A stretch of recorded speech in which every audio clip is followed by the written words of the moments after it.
அனைவருக்கும் வணக்கம். நான் பிரபாகர் ஜோதிடர். ஓம் சிவாய நமக. சிவசக்தி திருச்சிற்றம்பலம். இன்று பிறந்த நாள் காணும் அனைவருக்கும் வாழ்த்துக்கள். அதே போல இன்று திருமண நாள் காணும் அனைவருக்கும் வாழ்த்துக்கள். இறைவனுடைய அருள் பரிபூர்ணமாக உங்களுக்கு கிடைக்கட்டும். உங்களுடைய மனம் எதை எண்ணி ஆசைப்படுகிறதோ அந்த ஆசை நிறைவேறட்டும் என்று எம்பெருமான் சிவபெருமானிடம் அடியன் வேண்டிக் கொள்கிறேன். இப்போ நான் என்ன சொல்ல போகிறேன்னா, இன்றைய நாளுடைய நிலைப்பாடை தான் சொல்ல போகிறேன். கருத்து கொண்டு பயன்பெறுங்க.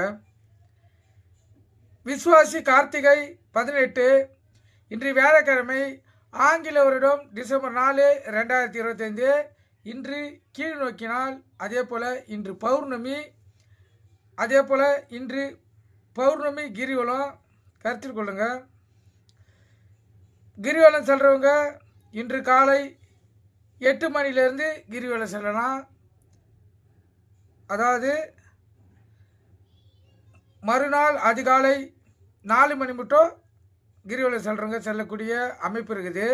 கிரிவலம் செல்றவங்க இந்த டைமில் சென்றால் அற்புத பலன்களை பெற முடியும். இப்போ நட்சத்திரம் இன்று பிற்பகல் 3:08 வரை கிருத்திகை, பின்பு ரோகிணி. திதி இன்று காலை 7:54 வரை சதுர்த்தி, பின்பு பௌர்ணமி. யோகம் இன்று முழுவதும் மரண யோகம். சந்திராச நட்சத்திரம் சித்திரை, சுவாதி. ராசி பார்த்தீங்கன்னா கன்னி, துலாம். சந்திராசை பற்றி மட்டும் ராசி 50% பாதிக்கும். லக்கணத்தை 90% பாதிக்கும். அதனால் இந்த கன்னி ராசி கன்னி லக்கணம், துலா ராசி துலா லக்கணம் இன்று மிக கவனமாக இருக்கணும். வண்டி வாய்ச்சலுக்குள்ளே மிக கவனமாக செல்லணும். போக்குவரத்து விதிமுறைகளை கடைபிடித்து செல்லணும். இயக்காரத்து கொண்டு வண்டியை இயக்கி கொண்டு மொபைல் ஃபோனில் பேசக்கூடாது. சிந்தனைகள் சிதறி விபத்துகள் ஏற்படுறதுக்கு அதிக வாய்ப்பு இருக்குது. அதனால் விழிப்புணோடு இருந்து உங்களை தற்காத்து கொள்ளுங்கள். ஏற்கனவே இந்த கன்னி ராசிக்கு கண்டசனி நடந்துருக்குது. அதனால் மிக கவனமாக இருக்கணும். மழைப்பொழிவு இருக்கிற இடத்துல சேரும் சாதீனமாக இருக்கும். வண்டியில் செல்லக்குள்ள விழிப்புணோடு செல்லுங்க, பொறுமையாக செல்லுங்க. அப்போ தான் இந்த நாள் உங்களுக்கு சிறப்பாக செல்லும். நல்ல நேரம் காலை 10:45, 11:45. மாலை இல்லை. கௌரி நல்ல காலை 12:05, 1:15.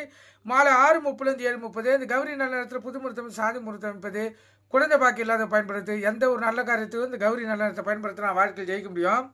அது கூட சேர்த்து சுபவாரியை பயன்படுத்தினா அற்புத பலன் பார்க்கலாம். இன்று வேலைக்கு என்பதால் குரு பகவான் தான் ஓரநாதன். அவரே இன்றைய கதாநாயகன். குரு வரை பார்த்தீங்கன்னா காலை 6 to 7, மதியம் 1 to 2, இரவு 8 to 9. குரு வரை சுபவரையாக இயங்கும். கருத்தில் கொள்ளுங்கள்.